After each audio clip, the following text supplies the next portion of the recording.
నమస్కారం. ఎల్జేసీ TV news కి స్వాగతం. నందిగామ కంచుకచర్ల పట్టణంలో సిగరెట్ దుకాణాలపై దాడులు. శ్రీ విద్యా స్కూల్ వద్ద షాపులో విదేశీ సిగరెట్లు గుర్తించిన ఏసీపీ తిలక్ దాడులు నిర్వహించి వివిధ రకాల ఫ్లేవర్స్ బ్రాండ్స్ కలిగిన విదేశీ సిగరెట్లు సీజ్ చేశారు. వీటి ఖరీదు లక్షల రూపాయల వరకు ఉంటుందని అంచనా. సేలం బ్రహ్మేశ్వరరావుపై కేసు నమోదు చేసినట్లుగా ఏసీపీ వెల్లడించారు. ముఖ్యంగా యువత ఈ విదేశీ సిగరెట్లకు బానిసలై వారి జీవితాలను పాడు చేసుకుంటున్నారని తెలిపారు.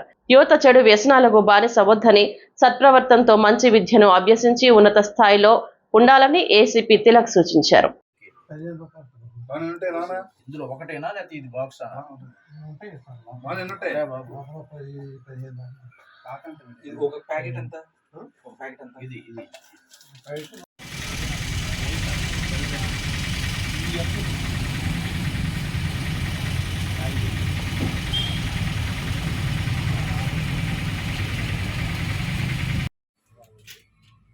ఇంకేమున్నాయి ఆటక మీద ఉన్నాయా? చూశాను. ఇవన్నీ ఎక్కడ చేస్తున్నావు? సమాజాన్ని